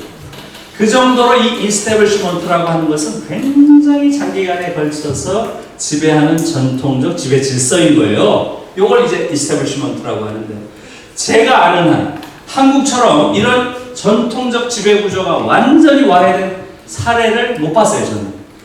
우리는 어떻게 그게 와해됐어요, 1차적으로. 식민 상태에 들어가면서 전통적인 조선 왕조가 완전히 붕괴됐죠. 조선 왕조가 붕괴됐더라도 그들이 가지고 있던 정치적, 경제적 권력은 와해된 거죠. 그러나 문화적 권력은 대체로 한 세기 갑니다. 양반이 망해도 양반 행세는 그 지역에서 하는 거예요. 그래 안 그래요? 이게 문화적 권력이죠, 말하자면. 그런데 한국은 여기에 뭐가 왔어요? 한국 전쟁이라고 하는 거예요. 한국 전쟁이 문화적 지배의 전쟁인 이 공간을 배경으로 지배하는 거예요. 이걸 해체시켜버렸어요. 완전히 쓸어버렸죠, 한국 전쟁이. 그러면서 지역 공동체가 완전히 와해되고 이 과정에서 이스태블리시먼트가 완전히 와해된 사회가 된 거예요. 그래서 정말 어떻게 보면 우리가 사는 한국이 멋진 나라가 될 수 있는 굉장히 훌륭한 전제가 깔린 거예요, 제가 보기에. 전 세계에서 가장 평등지향적인 사회입니다. 이렇게 평등지향적인 사회가 없어요. 그래서 광화문에 250만이 모이는 거예요. 네? 일본에서 어떤 일이 터져도, 심지어 저 후쿠시마에 원전이 터져도 어떻게 왔어요? 도쿄에서 몇 명 모였어요? 2,000명, 3,000명 모이잖아요. 일본은 미래가 없습니다. 네? 미래가 없어요. 완전히 무력감이 지배하는 사회예요. 왜 그렇겠어요? 이스태블리시먼트가 너무 세요. 지금 아베도 이스태블리시먼트죠. 네? 일본에서 정치적인 지도자들은 과거 두 세대만 올라가면 과거에 봉건 영주의 자식들이에요. 대부분이. 일본은 한반도 판이 안 바뀌었습니다. 우리는 판이 바뀐데 또 한 번 바뀐 거예요. 이러면서 아주 독특한 유형의 평등지향적 사회가 된 거예요. 정말 매력적인 사회가 될 수 있는 거죠, 여기. 그래서 그런 의미에서. 그런데 바로 이 평등의 들판에 괴물이 등장한 거예요. 괴물이. 뭐예요? 학벌이라고 해요. 그러니까 완전히 이제는 그야말로 전 세계에서 볼 수 없는 평등의 들판이 됐는데, 여기서 새로운 계급을 만드는 것이 바로 학벌이에요.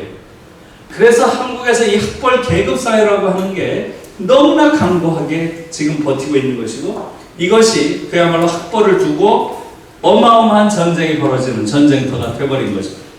저는 요 세 번째 요인이, 이제 제가 좀 한번 생각을 하면서 만들어 본 테제이긴 하지만요, 한국 사회에 아주 독특함을 부여하는 그러한 특성이라고 봐요. 그래서 제가 그날도 결론을 이렇게 얘기를 했어요. 여러분 생각해 보세요. 지금 한국 사회는 우리가 전혀 예상하지 못한 수준까지 온 거예요. 지금 우리 한국 사회가 30, 50 클럽에 들어갔죠? 30, 50 클럽이라는 데가 어떤 데예요?